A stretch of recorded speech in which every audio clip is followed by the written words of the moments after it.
حضرت عیسیٰ علیہ السلام کا دور دیکھیے، یہ طب یونانی کے عروج کا دور تھا۔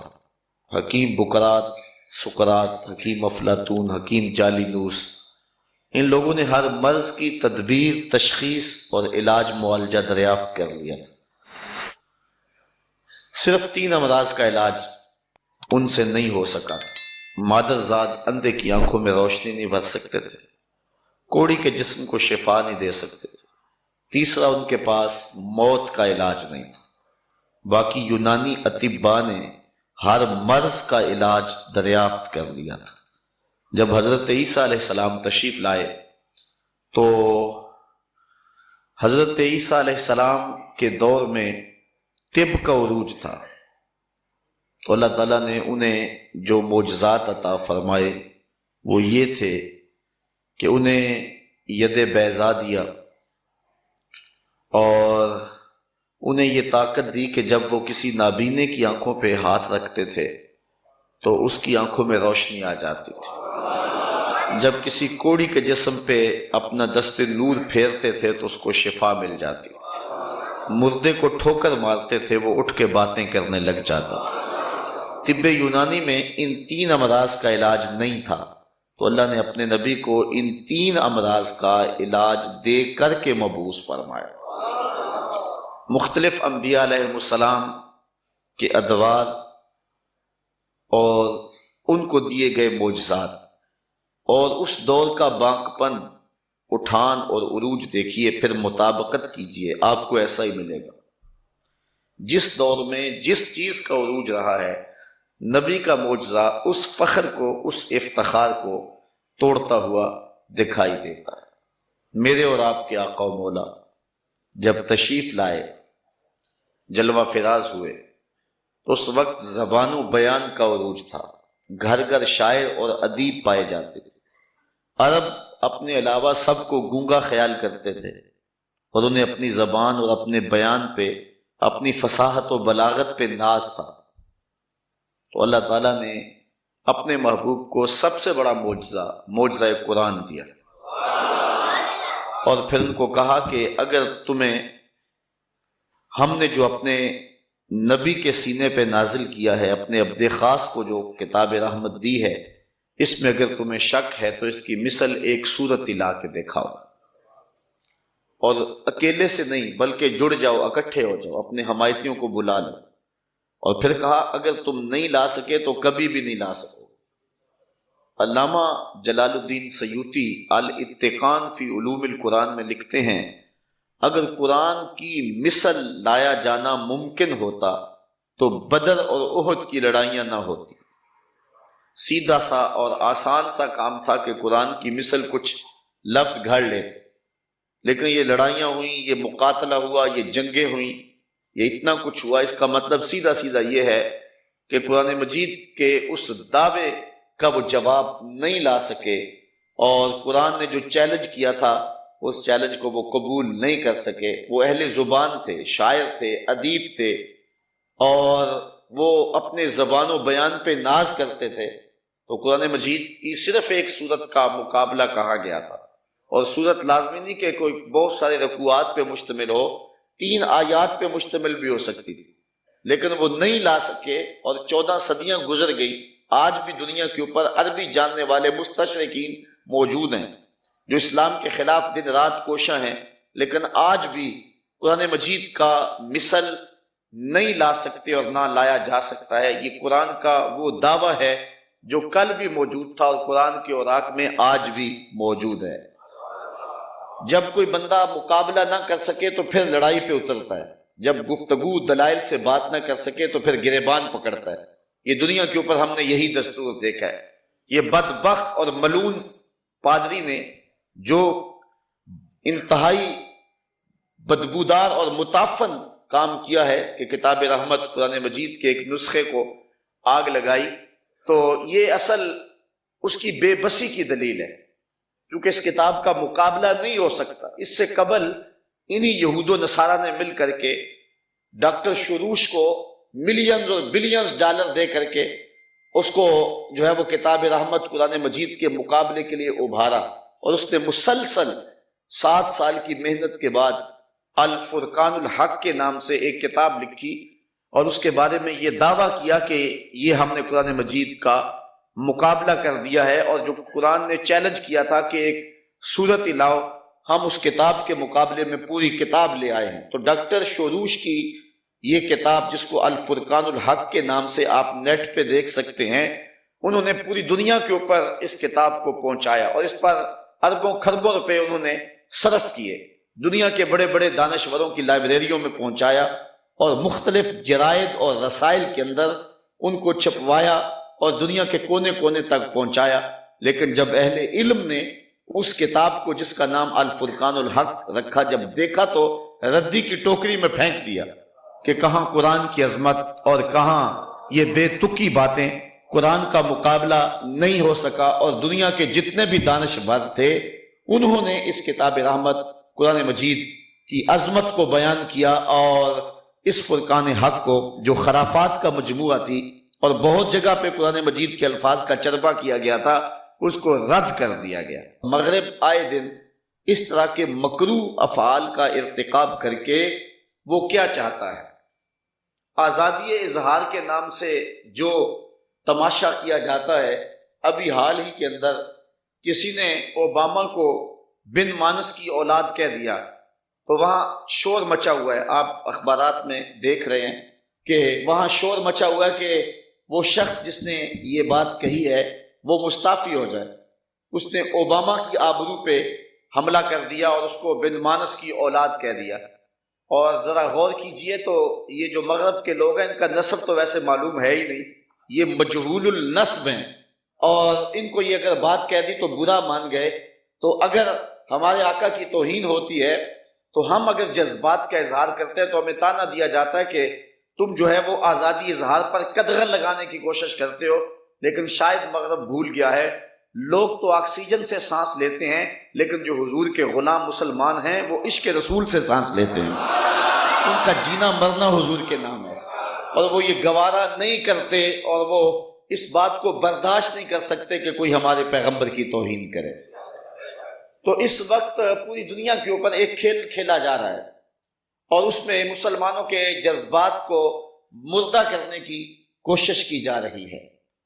اور میں یہ جب ناموس رسالت کے حوالے سے یہاں گفتگو ہوئی تھی، آپ کو شاید یاد ہوگا، میں نے کہا تھا کہ ہمارے مفکرین اس حوالے سے پریشان بھی ہیں، چونکہ ایک بات کو جب بار بار کیا جائے تو پھر احتجاج کا وہ زور باقی نہیں رہتا، اس لیے وہ بار بار چرکے لگا کر کے ہماری غیرت کی اس چنگاری کو جو ہے وہ بجھا دینا چاہتے ہیں۔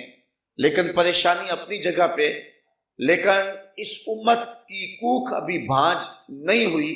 جب زبانیں کھلنے لگیں گی اور ہم اپنے آپ کو کمزور سمجھتے رہیں گے، لیکن اللہ تعالیٰ اپنے دین کی، اپنے نبی کی اور اپنے محبوب کی آبرو کی حفاظت کے لیے الوہی اہتمام بھی کرتا رہے گا۔ وہ تو اتنا غالب ہے کہ بابیلوں سے ہاتھی مروا دیتا ہے، وہ تو لنگڑے مچھر سے نمرود کے فخر کو توڑ دیتا ہے۔ اور آپ یہ تاریخ نوٹ کریں کہ گستاخان رسول کو جن لوگوں نے کیفر کردار تک پہنچایا ہے وہ بڑے بڑے علماء اور فقہا نہیں گزرے۔ کوئی لوہار کی دکان سے اٹھا اور کوئی جو ہے وہ پولیس کا ایک عام ملازم تھا اور اس نے حد کر دی۔ تو جن لوگوں نے بھی یہ کام کیے ہیں تو وہ کوئی علماء اور بڑے بڑے صلحاء نہیں تھے۔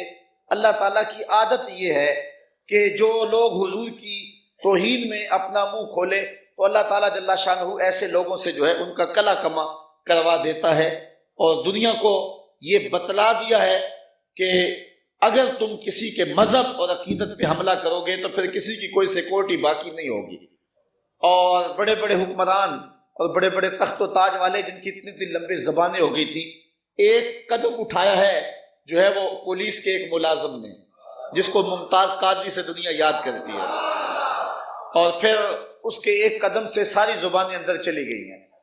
تو انشاءاللہ اللہ تعالیٰ اپنے دین کی آپ حفاظت کروانے والا ہے، اور اللہ تعالیٰ جس سے چاہے کام لے لے، اس کے لیے کوئی مشکل نہیں ہے۔ لیکن ہم نے یہ ضرور، یہ اجلاس، یہ اجتماعات، یہ کانفرنسیں، یہ جلوس، یہ جو کچھ کیا جاتا ہے، یہ غیرت کو بیدار رکھنے کے لیے کیا جاتا ہے۔ ایک ایسا طبقہ بھی معاشرے میں پایا جاتا ہے جو کہتا ہے کہ وہاں وہ سلسلہ ہو گیا، تمہارا اس کانفرنس کرنے سے کیا فائدہ ہوگا، تمہارا جلوس نکالنے سے کیا فائدہ ہوگا، لیکن اس سے ہم اپنے آپ کو بیدار رکھتے ہیں۔ وہ پہرے دار رات کو جب پہرا دیتا ہے تو آواز دیتا ہے کہ جاگو جاگو، تو اگر لوگوں نے جاگنا ہے تو تجھے پہرے کے پیسے کیوں دیتے ہیں؟ اصل وہ جاگو جاگو کہہ کے اپنے آپ کو بیدار کر رہا ہوتا ہے اور اپنے جاگنے کا ثبوت دے رہا ہوتا ہے۔ اس لیے ہم نے اس موقع پہ اپنے جاگنے کا ثبوت فراہم کرنا ہے اور اس نعرے کو بلند کرنا ہے کہ آفاق کے ہر گوشے میں قرآن سنا کر دم لیں گے، اب رکنا نہیں، اب تھمنا نہیں، فردوس میں جا کر دم لیں گے۔ اس پیغام، اس کتاب رحمت کے نور کو جہاں تک ممکن ہو ہم نے پہنچانا ہے اور یہ ہماری ذمہ داری ہے۔ لیکن یہ بات ذہن میں رکھیں کہ اس کتاب کی حفاظت اللہ نے اپنے ذمہ کرم پہ لی ہے، اللہ تعالیٰ کے ذمہ کرم پہ ہے، اس کتاب کو مٹایا نہیں جا سکتا۔ اللہ تعالیٰ ارشاد فرماتا ہے بل ہوا قرآن مجید فی لوح محفوظ، یہ معزز عزت والی کتاب ہے اور لوح محفوظ میں رکھی گئی ہے، حفاظت میں ہے، اس کا کوئی کچھ نہیں بگاڑ سکتا، اس کو مصاحف سے بھی ختم نہیں کیا جاتا۔ ایک مصحف کو آگ کوئی لگا دے گا تو قرآن مجید تو ایک دن کے اندر جو ہے وہ ہزاروں کی تعداد میں چھپ رہا ہے، تو اس کو کیسے ختم کیا جا سکتا ہے؟ اگر کوئی ایسا منصوبہ کوئی تلاش بھی لے کہ پوری دنیا پر سے مصاحف کو ختم کر دے، لیکن کیا یہ کتاب حفاظ کے سینوں سے نکالی جا سکتی ہے؟ اور اللہ تعالیٰ نے اس کتاب کی حفاظت کا یہ ذمہ اپنے اوپر لیا کہ اس کتاب کی حفاظت جو ہے وہ اپنے اوپر لی، اور ہزاروں نہیں، سینکڑوں نہیں، لاکھوں حفاظ اس وقت روئے زمین پہ موجود ہیں، اور دنیا کی کوئی کتاب ایسی نہیں ہے کہ جس کی اس انداز سے حفاظت ہوتی ہے۔ دنیا کی کوئی کتاب، چاہے وہ الہامی ہو چاہے وہ غیر الہامی ہو، دنیا کی کسی کتاب کے بارے میں نہیں کہا جا سکتا کہ کوئی کتاب اس قدر محفوظ ہے۔ یہ صرف اعزاز قرآن مجید کو ہے، اور پھر صدیاں گزرنے کے بعد اس کتاب کے اندر تحریف راہ نہیں پا سکی۔ اس کتاب کو کھولو تو پہلا جملہ یہ ہے ذالک الکتاب لا ریب فیہ۔ حضرت امام شافعی نے ایک کتاب لکھی الرسالہ، میرے پاس موجود ہے۔ جب رسالہ لکھی تو آپ کے ایک شاگرد نے ان کے سامنے اس کتاب کو 80 بار پڑھا، اور ہر بار وہ کسی نئی غلطی سے متنبہ ہوئے اور فرمانے لگے اس زبر کی جگہ یہ کر دو، اس لفظ کی جگہ یہ لفظ کر دو، اس حرف کی جگہ یہ حرف کر دو۔ تو آپ کے سامنے 80 مرتبہ الرسالہ پڑھی گئی، اور 80 مرتبہ آپ نے اصلاح دی کہ یہاں یہ بدل دو، یہاں یہ بدل دو۔ جب 80 مرتبہ وہ کتاب پڑھی جا چکی اور ہر بار کسی نئی غلطی سے متنبہ ہوئے، تو امام شافعی فرمانے لگے داہو، چھوڑ دو، شافعی کی کتاب کو یہ حق نہیں ہے کہ اس میں کوئی غلطی نہ ہو، یہ حق صرف اللہ کی کتاب قرآن کو حاصل ہے کہ اس میں کوئی غلطی موجود نہ ہو۔ اور اللہ تعالیٰ نے قرآن مجید میں ارشاد فرمایا، واضح فرمایا کہ لاؤ اس کی مثل ایک صورت ہی لا کے دکھاؤ۔ ہمارے درس نظامی میں ایک کتاب ہے جو داخل نصاب ہے، الملقات السبع۔ یہ عربی ادب سیکھنے کے لیے طلباء کو پڑھائی جاتی ہے تاکہ وہ عربی کے مزاج کو اور لغت کو اور فصاحت و بلاغت کو سمجھ لیں۔ یہ 7 قصیدے ہیں جو کعبۃ اللہ کی دیوار سے لٹکے ہوئے تھے اور فتح مکہ کے دن اتارے گئے اور فرمایا گیا انہیں محفوظ کر لو، یہ عرب کا بہترین ادب ہے۔ آج ہمارے درس نظامی کے مدارس کے اندر یہ کتاب سبقاً پڑھائی جا رہی ہے۔ یہ 7 ملقات کیا ہے؟ عرب ہر ہفتے کو کعبۃ اللہ کے پاس صحن حرم میں جمع ہوتے اور ان کے شعراء قصیدے لکھ کے لاتے، باقاعدہ منصفین بیٹھتے، جو قصیدہ سب سے اچھا ہوتا اعزاز کے لیے، اس کی عزت افزائی کے لیے اسے کعبۃ اللہ کی دیوار سے لٹکا دیتے۔ اگلے ہفتے پھر زور آزمائی کر کے، تباہ آزمائی کر کے آتے، جو قصیدہ سب سے بہتر قرار پاتا پہلے سے لٹکے ہوئے سے موازنہ کرتے، اگر اس سے بہتر ہوتا تو اس کو لٹکا دیتے، ورنہ وہ قصیدہ اپنی جگہ پہ لٹکا رہتا۔ اس طرح کعبۃ اللہ کی دیوار سے 7 قصیدے لٹکائے جا چکے تھے کہ حضور کے سینے پہ سورۃ الکوثر نازل ہو گئی۔ صحابہ نے عرض کی حضور آج جب وہ قصائد لے کے آئیں ہمیں اجازت ہے ہم سورہ کوثر پیش کر دیں؟ حضور نے فرمایا ٹھیک ہے کر دینا۔ تو جب وہ قصائد لے کر کے آئے اور انہوں نے پڑھا، داد وصول کی، منصفین نے فیصلہ دیا کہ یہ قصیدہ سب سے اچھا ہے، تو مسلمانوں نے سورۃ الکوثر کو پیش کر دیا۔ جب انہوں نے دیکھا تو اس کی معنویت، اس کی شان و شوکت، اس کے لفظوں کا شکوہ، اس کا آہنگ اور جمال، اس کا صوتی تاثر دیکھ کر کے انہوں نے کہا کہ آج کی اس مجلس میں سب سے بہتر کلام جو ہے یہ سورۃ الکوثر ہے۔ 7 قصیدے لٹکے ہوئے تھے اور 8ویں سورۃ کوثر لٹکا دی۔ شعراء کے لیے چیلنج بن گیا کہ ایک ایسی سورت جو 3 آیات پہ مشتمل ہے، پھر منسوب بھی اس شخص سے جو دین دھرم میں ان کا مخالف ہے، اگلے ہفتے پورا زور کلام صرف کر کے آئے، لیکن ایک سے ایک بڑھ کر قصیدہ تھا، لیکن سورہ کوثر کا جب مقابلہ آیا تو سورہ کوثر کا مقابلہ نہ کر سکے۔ تیسرے ہفتے، چوتھے ہفتے شعراء جڑ مل کے بیٹھ کے بدائے ثنائے کا استعمال کر کے، لفظوں کی تراش خراش کر کے کیسے کیسے خوبصورت کلام لکھ کر لاتے رہے، لیکن سورہ کوثر کا مقابلہ نہ کر سکے۔ 7 مہینے تک کعبہ کی دیوار سے سورہ کوثر لٹکی رہے۔ تیرے سامنے یوں دبے لچے فصحا عرب کے بڑے بڑے، کوئی جانے کہ منہ میں زبان نہیں بلکہ جسم میں جان۔ کسی میں ہمت ہی نہیں ہے کہ قرآن کا مقابلہ کر سکے۔ اب ہوا کیا، ایک شاعر نے کہا کہ میرے ہاتھ میں قلم دو، قلم دیا گیا، لکھا ہوا تھا انا آتیناک الکوثر فصلی لربک وانحر ان شانئک ھو الابتر۔ اس نے آگے لکھا ما ھذا کلام البشر، یہ کسی بشر کا کلام نہیں ہے، اگر کسی بشر کا ہوتا تو ہم ضرور اس کا مقابلہ لاتے۔ اب 3 آیتیں اس سورت کی اور چوتھا اس شاعر کا جملہ ہے جو اس کے وزن پہ اس نے لکھ دیا۔ اب جو بھی آتا ہے اس کو دیکھتا ہے۔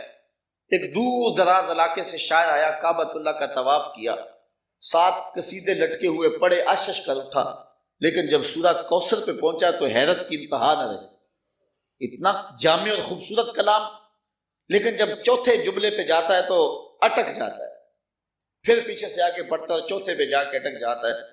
پھر اس نے کہا کہ ذرا مجھے قلم دو، قلم دیا گیا تو اس نے چوتھے جملے پہ لکیر کھینچی اور اپنی جانب سے 5واں جملہ لکھا ہوا تھا انا آتیناک الکوثر فصلی لربک وانحر ان شانئک ھو الابتر ما ھذا کلام البشر۔ تو اس نے چوتھے پہ لکیر کھینچ کے آگے 5واں لکھا ولکن ھذا کلام البشر، یہ پہلے 3 کسی بشر کے نہیں، چوتھا مجھے کسی بشر کا ہی لگتا ہے۔ تو یہ قرآن کا اعجاز ہے، یہ قرآن کی شان ہے کہ اگر اس کی کوئی مثل لانا چاہے بھی تو قرآن کی مثل نہیں لا سکتا، اور یہ قرآن کا چیلنج 14 صدیاں قبل بھی موجود تھا اور 14 صدیوں کے بعد آج بھی موجود ہے۔ قرآن کا مقابلہ کرنے والے آئیں نہ دنیا کے ادیبوں کو اکٹھا کریں، دنیا کے عربی شاعروں کو اکٹھا کریں، اور جو ہے وہ شیخ احمد کے پاس بیٹھ کر کے مسٹر ہیمفر نے بھی تو سیکھی تھی عربی، اور کتنے کتنے مستشرقین نے علماء عرب کے پاس بیٹھ کے عربی میں مہارت حاصل کی، لیکن آج تک قرآن کا مقابلہ نہیں لا سکے۔ یہ اس کتاب کی شان ہے اور یہ اس کتاب کی عظمت ہے کہ اس کتاب کا مقابلہ نہ کوئی کل لا سکا اور نہ کوئی آج لا سکا۔ دنیا کی ناکامی ہے اس میں کہ قرآن کا مقابلہ نہیں لا سکتے، اور کتاب رحمت قرآن مجید اپنا نور آج بھی بانٹ رہا ہے۔ یہ جو کچھ ہوا ہے یہ ایسے ہی نہیں ہو گیا کہ ایک بندے نے اٹھ کے جوش میں آ کے ایک نسخے کو آگ لگا دیے، ایسا نہیں ہوا، بلکہ دنیا کے اوپر ہمارا کردار تو مسخ ہو گیا۔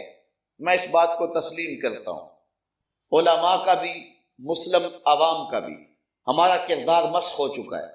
آج ہمارے کو دیکھ کر کے لوگ اسلام نہیں لا رہے، بلکہ ہمارے کو دیکھ کر کے لوگ اسلام سے دور ہٹ رہے ہیں۔ میں نے وہ آپ کے سامنے رکھا تھا سوامی لکشمن پرشاد کا انٹرویو کسی زمانے میں، کہ اس نے کہا تھا کہ میں مسلمانوں کے نبی کی سیرت لکھی ہے عرب کا چاند اس نام سے، اور اس کو کہا گیا تھا کہ تو مسلمانوں کہ نبی کی سیرت لکھی، لوگ اس کو پڑھ کے ایمان کی تازگی پاتے ہیں، تو مسلمان کیوں نہیں ہو گیا؟ تو اس نے 2 لفظی جواب دیا تھا۔ اس نے کہا جب میں مسلمانوں کے نبی کی تعلیمات دیکھتا ہوں تو پھر میرا جی چاہتا ہے میں مسلمان ہو جاؤں، لیکن جب ان کے کردار کو دیکھتا ہوں تو میں کہتا ہوں میں ہندو ہی ٹھیک ہوں۔ ہمارا کردار تو لوگوں کے راستے میں رکاوٹ بنا ہوا ہے، اور یہ یقینی اور طے شدہ بات ہے۔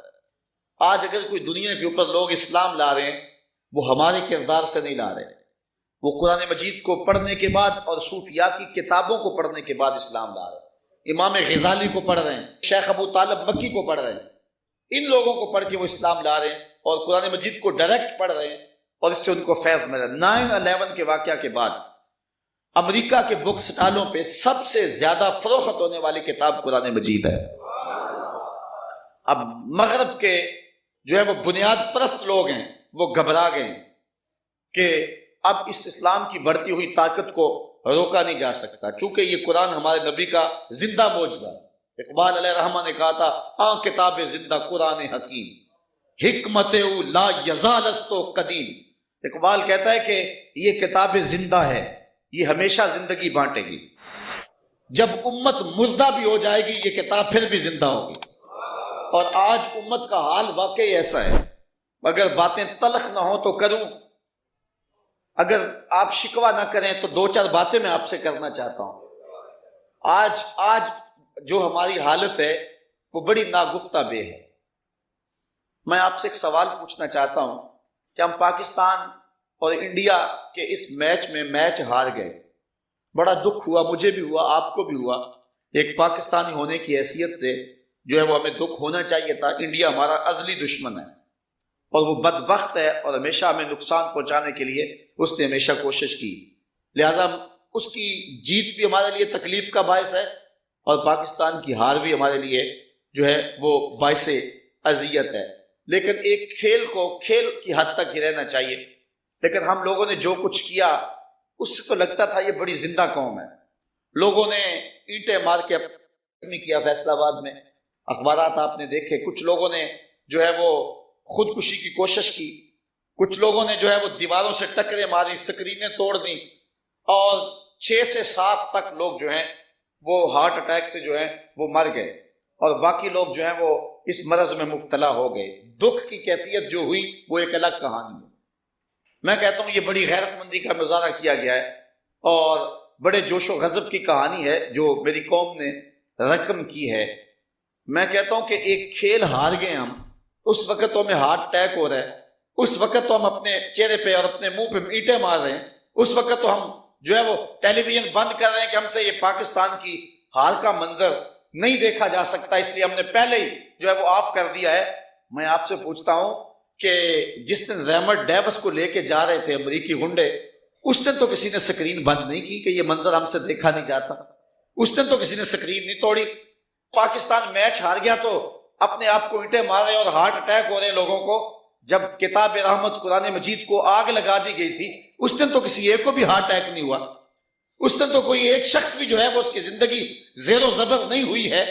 تو مجھے بتاؤ کہ اگر ہمارے اوپر عذاب مسلط ہیں تو کیا ایسا نہیں ہے کہ ہم طاؤس و رباب کو اولیت دے چکے ہیں اور شمشیر و سنان کی زندگی جو ہے اس کو خیر آباد کہہ چکے ہیں، اور ہم ایک کھیل کو اتنا آگے بڑھا دیا کہ وہاں اپنی جان جیسی متاع عزیز بھی وار رہے ہیں، اور کتاب رحمت قرآن مجید کو آگ لگا دی گئی۔ پورے جہان کو آگ لگ جانی چاہیے تھی، لیکن جو ہے وہ چین سے لے کر مراکش تک اور پوری دنیا کے اوپر جتنے بھی مسلمان بستے ہیں، یہ چند مذہبی ذہن اور سوچ رکھنے والے لوگ سڑکوں پہ آئے ہیں، باقی لوگ اپنی عافیت قدوں میں تھے۔ کیا قرآن کا ان کے ساتھ ربط نہیں ہے؟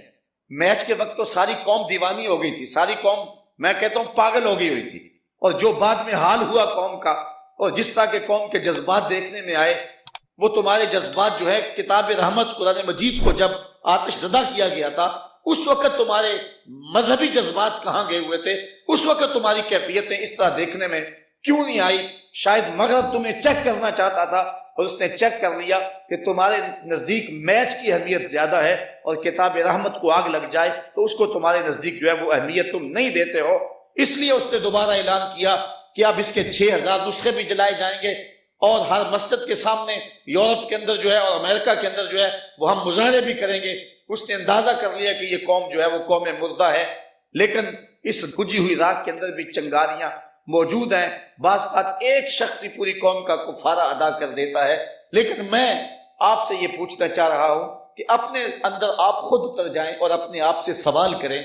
چلو ساری زندگی نہیں، میں آپ سے یہ نہیں کہتا کہ بچپن سے لے کر آج تک بوڑھے بھی موجود ہیں، جوان بھی موجود ہیں، جس دن سے قرآن مجید کو آگ لگائی گئی ہے، کتاب رحمت کی آتش زدگی کا واقعہ ہوا ہے، میں آپ سب سے پوچھتا ہوں، تلخ سوال ہے، جس دن سے قرآن مجید کو آگ لگائی گئی ہے اس دن سے لے کر آج تک تقریباً 1 مہینہ ہو گیا ہے، مجھے بتاؤ کہ آپ نے قرآن کے لیے کیا کیا ہے؟ مجھے اس سوال کا جواب دو۔ باقی پچھلی زندگی کا سوال میں نہیں آپ سے کرتا۔ جس دن سے قرآن مجید کو آگ لگائی گئی ہے ابھی مہینہ بھی نہیں ہوا، اس 1 مہینے میں آپ لوگوں نے قرآن مجید کی خدمت اور قرآن مجید کے لیے کون سی نوکری سر انجام دی اور کیا کیا اس کے لیے؟ اگر کچھ کیا ہے تو آپ کو مبارک ہو، اور اگر نہیں کیا ہے تو پھر اپنے اندر اترے اور آج عزم کر کے، ارادہ کر کے، عہد کر کے جائے کہ جو زندگی بیت گئی، آئندہ زندگی کے جو تھوڑے سے دن ہے یہ قرآن کی نوکری کرتے رہیں گے، اس قرآن کے نام لگا دیں گے۔ جو نوجوان کمپیوٹر جانتے ہیں وہ صبح و شام جو ہیں وہ قرآن مجید کی عظمت کے موضوع پر اور قرآن مجید کی تعلیمات کو جو ہے وہ مختلف، اگر آپ ذاتی ویب سائٹ بنا سکتے ہیں تو بنا کر جو ہے وہ دنیا کے آگے پہنچائیں، نہیں تو یوٹیوب کے اندر ڈالتے چلے جائیں، ایک طوفان بپا کر رہے ہیں۔ اس وقت دنیا کے اوپر 6 ارب انسان بستے ہیں جس میں 1.5 ارب مسلمان ہیں۔ اس کا مطلب یہ ہے کہ دنیا کے اندر ہر 4تھا شخص جو ہے وہ مسلمان ہے۔ تو مسلمانوں کی اتنی بڑی تعداد ہو اور اگر ہم راست اقدام ہو جائیں اور کسی معاملے میں اپنا رخ سیدھا کر لیں تو کفر کو جو ہے وہ راستہ نہ ملے دم دبا کر بھاگنے کا، لیکن دشمن اگر دلیر ہے اور شیر ہے تو وہ ہماری کمزوریوں کی وجہ سے ہے۔ ہم نے کبھی شعوری طور پہ بھی کچھ نہیں کیا ہے، یہ زمانہ جو ہے وہ میڈیا کا دور ہے، اس لیے ہم نے اس حوالے سے اپنے کردار کو، یہ مؤثر ترین کردار ہے، جب تلوار اٹھانے کا اور جب وہ حالات آئیں گے تو اس کے لیے بھی ہم نے عملی طور پہ تیار رہنا ہے، لیکن سر دست جو ہے وہ ہم اپنے ملک کے اندر ایسا اگر کوئی عمل کرتے ہیں تو وہ خانہ جنگی کی طرف بڑھ جائے گا۔ اس لیے ہم اس وقت کے انتظار میں ہیں کہ جب صالح حکمران کا سایہ ہمارے اوپر آئے اور پھر امت مسلمہ کا جو قائد ہے وہ جہاد کا اعلان کرے، اور پھر جب وہ اعلان ہوگا، یہ میں آپ کو خوشخبری دیتا ہوں، یہ اعلان پاکستان سے ہوگا۔ جو حضور نے غزوہ ہند کی بشارت دی ہے، اس جنگ اسلام کا جس کو حضور نے غزوہ ہند کہا، اور پھر یہ بھی لطف کی بات ہے، میں نے 1 سال قبل فیصل آباد میں گفتگو کر رہا تھا تو مجھے ایک نوجوان نے کھڑے ہو کے کہا کہ غزوہ تو وہ ہوتا ہے کہ جس میں حضور شریک ہوتے ہیں، جس میں حضور شریک نہیں ہوتے وہ غزوہ نہیں ہوتا، وہ سریہ ہوتا ہے۔ اور آپ نے کہا کہ غزوہ ہند، میں نے کہا حدیثوں میں بھی غزوہ آیا ہے اس لیے میں غزوہ کہہ رہا ہوں، لیکن جو آپ کا سوال ہے میں اس کا بھی جواب دیتا ہوں۔ میں نے کہا کہ غزوہ وہ ہوتا ہے جس میں حضور شریک ہوں، تو جو قرب قیامت میں پاکستان سے لوگ اٹھ کے جنگ کریں گے وہ غزوہ اس لیے ہوگا کہ حضور اس میں شریک ہوں گے، حضور اس میں شریک ہوں گے۔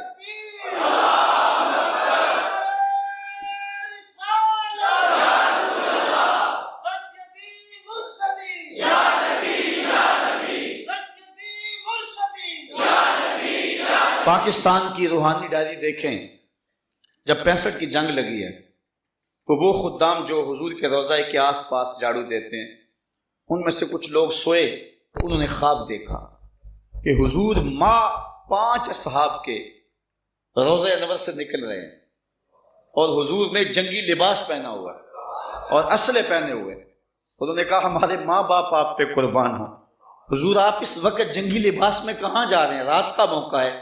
تو حضور علیہ السلام نے فرمایا کہ پاکستان پہ ہندوستان نے حملہ کر دیا ہے، میں ان کی مدد کو جا رہا ہوں۔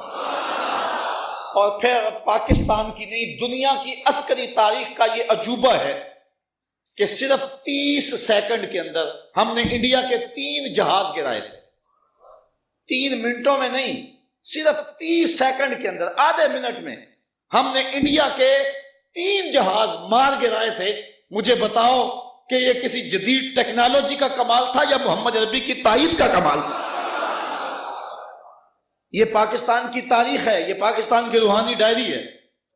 حضور علیہ السلام نے 65 میں ہماری مدد کی، اور جب غزوہ ہند ہوگا اس وقت بھی حضور کی تائید ہمیں حاصل ہوگی، اور یہاں سے حریت کے قافلے نکلیں گے اور پھر وہ پہلے دہلی کو کیپچر کریں گے، اس کے بعد جو ہے وہ جو دوسرا گروہ ہے جو مسلمانوں کے ساتھ، ہندوستان کے لوگوں کے ساتھ ملے گا، وہ ترک گروہ ہوگا، ترکی ساتھ ملیں گے، اور پھر یہ دونوں فوجیں اکٹھی ہو کر کے بیت المقدس پہ اسلام کا جھنڈا گاڑیں گے، اور پھر وہ وقت آئے گا کہ کافر چھپنے کے لیے جگہ تلاش کریں گے تو انہیں جگہ ہی نہیں ملے گی۔ آج تو ہم رسوا ہو رہے ہیں نا پھر وہ وقت بھی آئے گا کہ جھنڈا ہمارے ہاتھ میں ہوگا، ایٹم بم ہمارے ہاتھ میں ہوگا، میزائل ہمارے ہاتھ میں ہوں گے، پھر ورلڈ آرڈر بھی ہمارا ہی چلے گا۔ پھر دنیا کے اوپر اگر کوئی جھنڈا اونچا ہوگا تو وہ میرے محمد کا ہی اونچا ہوگا۔ انشاءاللہ وہ وقت دور نہیں ہے، وہ آنے والا ہے۔ اگر آپ دنیا کے 56 57 58 اسلامی ممالک کا اس وقت تجزیہ کریں تو اس وقت دنیا کے اوپر اگر کوئی فوجی پاور تو وہ دو ہی ملک ہیں، ایک ترکی اور ایک پاکستان۔ باقیوں کی جو آرمی ہے وہ نہ ہونے کے برابر ہے۔ اور حضور علیہ السلام نے جو بشارت دی تھی کہ ہندوستان سے لوگ اٹھیں گے پھر ترک کے مجاہد ساتھ شامل ہوں گے، یہ پاکستان آرمی نے انشاءاللہ ہماری مدد کے ساتھ آگے بڑھنا ہے۔ اب ہمارے لیے دو ہی راستے رہ گئے ہیں، موت تو آئے گی، اب ایک بہت بڑا فساد بپا ہونے والا ہے، لیکن یہ بات آپ کو بتاؤں کہ دو طرح کے لوگ ہوں گے۔ موت سے بچ نہیں کوئی سکے گا، جو حالات ہونے والے ہیں، لیکن کچھ لوگ کتے کی موت مریں گے، کچھ شہادت کا تاج پہنیں گے۔ اس لیے ہم نے فیصلہ کرنا ہے کہ ہم نے شہادت کی موت کو قبول کرنا ہے یا کہ ہم بزدلوں اور کتے کی موت کو قبول کرنا ہے، یہ ہم نے فیصلہ کرنا ہے۔ مرنا تو ہے، اس سے بچ نہیں سکیں گے۔ اب ہم نے فیصلہ کرنا ہے کہ ہم نے ہاتھ کے اندر طاغوت کا جھنڈا اٹھانا ہے یا محمد عربی کا جھنڈا اٹھانا ہے۔ تو یہ ہم نے اب فیصلہ کرنا ہے، اور بالخصوص میں نوجوانوں سے جو ہے وہ مخاطب ہوں کہ نوجوانوں، تم اپنی زندگی کا رخ بدلو۔ میں کہتا ہوں زیادہ وقت نہیں، جتنا وقت تم بیٹ بلے کو دیتے ہو اور کھیل کے میدان کو دیتے ہو اتنا وقت قرآن کو دے دو۔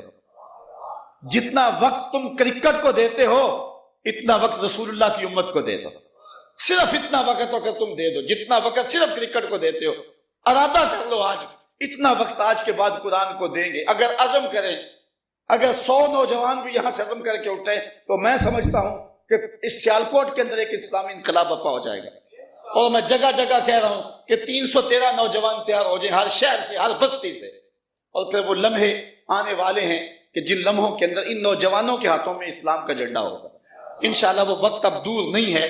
موت سے چھٹکارا تو کسی کو نہیں ہوگا، لیکن یہ آرزو کرو کہ اللہ ہمیں شہادت کا تاج نصیب فرمائے، آبرو کی زندگی نصیب فرمائے اور آبرو کی موت نصیب فرمائے۔ اللہ اکبر۔ اس کتاب رحمت کے جو حق ہیں ہم ان کو ادا کریں۔ میرے جذبات آپ دیکھ رہے ہیں، میرے گلے پر بھی اثر ہے، لیکن میں کیا کروں؟ میں یہ چاہتا ہوں کہ اس وقت جو ہے جو حالات ہیں، میری زبان وہ بوجھ برداشت نہیں کر سکتی جو میرے دل کے اندر ہے۔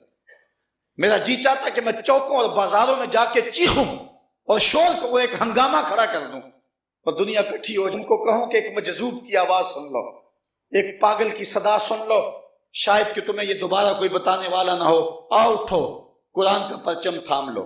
یہ تمہیں موقع تقدیر نے ایک بار اور دیا ہے، قدرت بار بار موقع نہیں دیا کرتی، یہ تمہیں موقع دیا ہے۔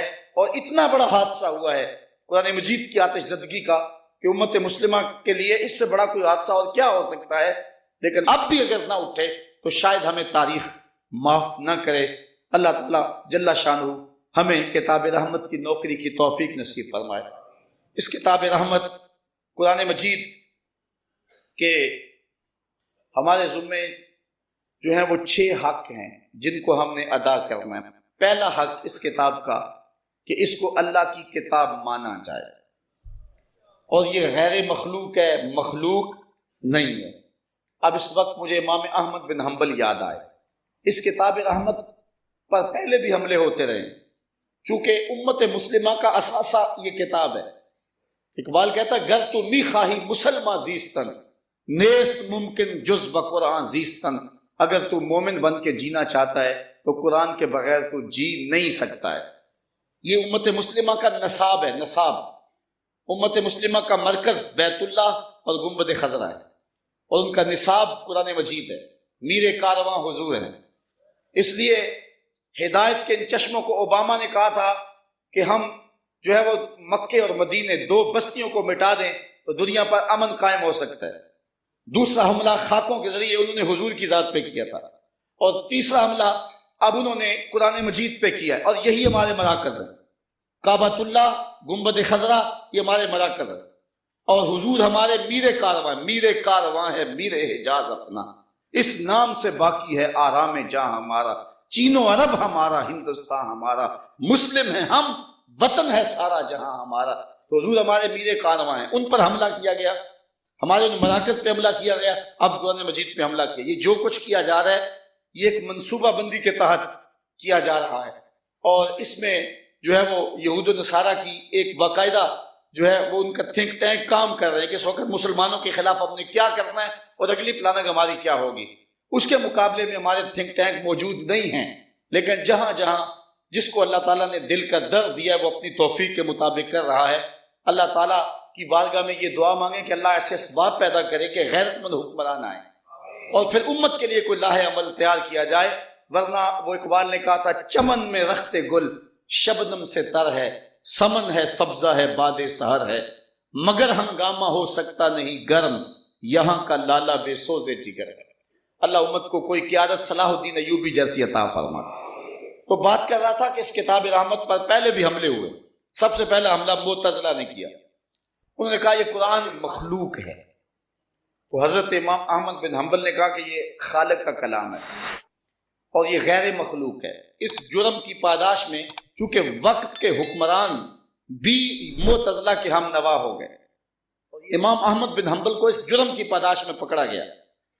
جب امام کو جیل میں لے جایا گیا تو کالا کالا رسول اللہ کے ماحول میں پلنے والا امام، انہوں نے کبھی کوڑے تو کھائے نہیں تھے، لیکن جب جیل میں جا کے امام کو کوڑے مارے جاتے نا تو امام آگے سے کہتے اللہم اغفر لابن الحیثم، اے اللہ ابن حیثم کی مغفرت کر دے۔ جلاد نے روک کے پوچھا کہ حضرت یہ ابن حیثم تو عرب کا مشہور ڈاکو ہے، تو آپ اس ڈاکو کے لیے دعائیں مانگ رہے ہیں؟ جب بھی کوڑا لگتا آپ کہتے ہیں اللہم اغفر لابن الحیثم، اے اللہ ابن حیثم کی مغفرت کر دے۔ تو لوگوں نے کہا کہ ابن حیثم تو ڈاکو ہے اور آپ اس ڈاکو کے لیے بخشش کی دعائیں مانگ رہے ہیں۔ حضرت امام احمد بن حنبل کا جملہ سنیے۔ امام احمد بن حنبل فرمانے لگے ہے ڈاکو لیکن بات بڑی پتے کی کر گیا۔ کہا کیا ہوا؟ کہا جب میں جیل میں آ رہا تھا تو یہ سزا بھگت کے جیل سے واپس جا رہا تھا تو دروازے پر ملاقات ہو گئی، تو مجھے دیکھ کے حیران ہو گیا، کہنے لگا حضرت آپ جیل میں آ رہے ہیں؟ میں نے کہا کہ مسئلہ خلق قرآن میں جیل میں آ رہا ہوں کہ حکمرانوں کا مزاج معتزلہ کے مطابق ہے کہ قرآن مخلوق ہے، اور میں کہتا ہوں مخلوق نہیں ہے بلکہ غیر مخلوق ہے۔ اس جرم میں مجھے پکڑا اور مجھے جیل میں ڈال رہے ہیں۔ تو ابن الحیثم کہنے لگا کہ میں 100ویں مرتبہ کوڑے کھا کے واپس جا رہا ہوں، ہر بار ڈاکہ کرتا ہوں اور میں اس دھرتی کے اوپر شیطان کا نمائندہ ہوں، 100ویں مرتبہ سزا بھگت کے واپس جا رہا ہوں اور اپنا کام جا کے پھر بھی نہیں چھوڑوں گا۔ مجھے کہنے لگا اے احمد بن حنبل میں تو شیطان کا نمائندہ ہوں اور میں شیطان کی کانڈ نہیں لگنے دی، اور تم تو رحمان کے نمائندے ہو، کہیں ایسا نہ ہونا کہ کوڑوں کی ضرب سے بھاگ جاؤ اور اپنے موقف سے دستبردار ہو جاؤ۔ کہتے ہیں کوڑوں کی ضرب تو بڑی ہے لیکن جب کوڑا میرے بدن پہ لگتا ہے تو مجھے اس کا جملہ یاد آ جاتا ہے اور میرے میں حوصلہ پیدا ہو جاتا ہے کہ وہ شیطان کا نمائندہ ہو کے شیطان کی پشت نہیں لگنے دی اس نے، میں تو رحمان کا رہندہ ہوں، تو اسلام کا جھنڈا کیسے نیچا ہونے دوں گا۔ تو پہلا حق اس کتاب رحمت قرآن مجید کا ہے کہ اس کو مانا جائے کہ یہ اللہ کی کتاب ہے۔ تلاوت یہ دوسرا حق ہے۔ سیارہ ڈائجسٹ چھپا تھا، اس کا قرآن نمبر، اس میں ایک واقعہ لکھا تھا ہندوستان کے کسی مسلمان قبرستان میں تقسیم ہند سے قبل قبرستان میں قبر کھودتے کھودتے 7 والی قبر کی اینٹ گر گئی۔ جب اینٹ گری تو قبر کا جو مدفون تھا اس کا کفن بھی میلا نہیں ہوا بلکہ ایک تازہ پھول اگا ہوا تھا اور گلاب کی مہک پوری لاحت میں تھی اور وہ اس کے نتنوں کے قریب خوشبو دے رہا تھا۔ لوگوں نے اینٹ واپس کر دی، لگا دی، تدفین کر کے اس شخص کی جستجو میں نکلے کہ یہ کون سا شخص ہے، کوئی اللہ کا ولی ہے، کوئی نیک شخص ہے۔ چلتے چلتے ایک بوڑھی عورت کے گھر تک ان کی رسائی ہوئی جو اس کی بیوہ تھی اور ابھی موجود تھی۔ جا کر کے پوچھا کہ ہم نے تیرے شوہر کی قبر کے اندر اسے دیکھا ہے کہ اس کا کفن بھی میلا نہیں ہوا اور تازہ گلاب کا پھول جو ہے اس کی قبر میں کھلا ہوا ہے، تو بتانا وہ کون سا نیک عمل کرتی تھی تاکہ ہمیں پتہ چلے۔ تو اس نے کہا کہ مجھے تو کوئی یاد نہیں کہ اس کو خاص نیک عمل تھا، اس کا عام سادہ سا مسلمان تھا، 5 ٹائم نماز پڑھ لیتا تھا، بس کوئی خاص عمل میری نظر میں تو نہیں۔ ہاں یاد آیا قرآن مجید پڑھا ہوا نہیں تھا لیکن قرآن سے پیار بڑا کرتا، جب لوگ صبح کے وقت قرآن لے کے بیٹھ جاتے اس کو بڑا دکھ ہوتا کہ میں بوڑھا ہو گیا اور قرآن نہیں پڑھ سکا، تو پھر وہ ایسے کرتا کہ طاق سے قرآن مجید کو نکالتا، اتار کر کے کھولتا اور قرآن کو کھول کر کے ایک ایک سطر پہ انگلی رکھتا اور کہتا کہ یہ بھی اللہ کا کلام ہے، یہ بھی سچ ہے، یہ بھی میرے رب کا کلام ہے، یہ بھی سچ ہے، یہ بھی میرے رب کا فرمان ہے، مجھے نہیں پتا کیا ہے لیکن ہے یہ بھی سچ۔ وہ کہتا ہے اس کو آدھا گھنٹہ 15 منٹ جتنی فرصت ہوتی وہ روزانہ قرآن مجید اتارتا اور ایک ایک سطر پہ انگلی پھیرتا جاتا اور کہتا جاتا یہ بھی حق ہے، یہ بھی سچ ہے، یہ بھی رب کا کلام ہے اور یہ بھی سچ ہے۔ کہا اس کا یہی عمل ہے کہ جو اس کو قبر کے اندر بہتریوں کا ذریعہ بنا۔ یار قرآن مجید کو، اللہ کی کتاب ماننے والے کو یہ اعزاز نصیب ہوتا ہے تو بتائیے کہ جو اس کتاب کی تلاوت صحت لفظی کے ساتھ کرے اس کے درجے کتنے ہوتے ہیں۔ حضور علیہ السلام نے فرمایا جو قرآن پڑھتا ہے لیکن زبان کے اندر لکنت کی وجہ سے اس سے صحیح پڑھا نہیں جاتا اور وہ اٹک اٹک کے پڑھتا ہے، اللہ کے محبوب فرماتے ہیں اللہ اس کو پڑھنے والوں سے دگنا ثواب دیتا ہے، دوہرا ثواب اس کو عطا۔ یہ دوسرا حق ہے کہ اس کتاب کی تلاوت کی جائے۔ یہ معمول بنائیں کہ روزانہ کم از کم 2 رکوع ضرور اس کتاب رحمت کی تلاوت کریں۔ کیا اس بات کا عہد کرتے ہیں کہ 2 رکوع ضرور تلاوت کریں؟ آج گھروں میں برکت اس لیے نہیں رہی، ہمارے گھروں میں جو ہے وہ قرآن نہیں رہا۔ کبھی کسی کا فون آ جائے نا رات، یا کسی کو کام اچانک پڑ جائے، تو بعض ساتھی ایسے ہوتے ہیں کہ ان کو فون پہ بات ہوتی ہے تو وہ کہتے ہیں کہ میں جاگ ہی رہا تھا، بلکہ نیند نہیں آ رہی تھی، میں نے فلاں چینل کھولا ہوا تھا اور میں جو ہے وہ دیکھ رہا تھا، نیند نہیں نہ آ رہی تو دل بہلانے کے لیے چینل کھول لیا۔ تو میں کہا کرتا ہوں جب نیند نہیں آ رہی تم چینل کھولتے ہو، کاش کے قرآن کھول لیتے۔ چینل تمہیں سکون نہیں دیتا، تم قرآن کھولتے، قرآن کی آیتیں تمہیں نور دیتی۔ حضور نے فرمایا راتوں کو اٹھ اٹھ کے قرآن پڑھا کرو اور قرآن پڑھتے ہوئے رویا کرو۔ فَإِن لَمْ تَبْكُوا فَتَبَاكُوا، اگر رونا نہ آئے تو رونے کی کوشش کیا کرو۔ حضرت داتا صاحب سے کسی نے پوچھا اگر کوئی رونے کی کوشش کرے پھر بھی رونا نہ آئے تو آپ فرمانے لگے پھر مقدر پہ رویا کرے۔ اتنا سنگ دل ہو گیا ہے کہ رونے کی کوشش کرتا ہے تو پھر بھی اس کو رونا نہیں آتا۔ فرمایا اگر اللہ سے باتیں کرنے کو جی چاہے تو قرآن کھول کے بیٹھ جایا کرو، یہ اپنے رب سے ہم کلام ہونا ہے۔ بلکہ حضور فرمایا قرآن اللہ کی وہ لٹکتی ہوئی رسی ہے جس کا ایک سرا تمہارے ہاتھ میں ہے، دوسرا سرا تمہارے رب کے ہاتھ میں ہے۔ اس کتاب رحمت کا تیسرا حق جو ہے اس کو سمجھنا، یہ کیا کہہ رہا ہے، یہ پیغام کیا دے رہا ہے، یہ ہمیں بتا کیا رہا ہے۔ حضور کی معرفت ہمارے نام خط ہے، گو ہم عربی نہیں جانتے ہیں لیکن جب اگر خط کسی کا آ جائے انگلش میں، ہم انگلش نہ جانتے ہوں تو وہ چٹھی لے کر کسی پڑھے لکھے شخص کے پاس چلے جاتے ہیں کہ ہمیں پڑھ کے تو سناؤ، خوشخبری ہے یا کسی غم کی بات ہے۔ قرآن مجید عربی ہم نہیں جانتے تو ایسے لوگوں کے پاس جائیں جو عربی کے مزاج سے واقف ہیں، ان کو کہو یہ ہمارے رب کا پیغام ہے جو ہمارے رسول اللہ کی معرفت ہمارے تک پہنچا ہے، ہمیں بتایا جائے یہ کتاب ہمیں کیا کہتی ہے، اس کو مفاہیم و مطالب کے ساتھ پڑھا جائے، یہ اس کتاب کا تیسرا حق ہے۔ چوتھا حق اس کتاب کا یہ ہے کہ اس کتاب پر عمل کیا جائے، جن چیزوں سے کتاب منع کرتی ہے ان سے رک جایا جائے اور جن چیزوں کا حکم دیتی ہے ان کو بجا لایا جائے۔ یہ بھی اپنے دامن میں مضمون بڑی اہمیت رکھتا ہے، مجھے وقت کا احساس ہے۔ اور پانچواں حق اس کتاب کا یہ ہے کہ اس کتاب کا ابلاغ کیا جائے، دنیا کے کونے کونے تک اس کتاب رحمت کو پہنچایا جائے۔ اتنی بڑی صداقت اور اتنی بڑی حقیقت یہ ہمارے پاس موجود ہے لیکن ہم نے اس کو پوری دنیا تک ابھی تک پہنچا نہیں سکے۔ اس وقت ضرورت ہے اس عمل کی کہ اس کتاب کے علم کو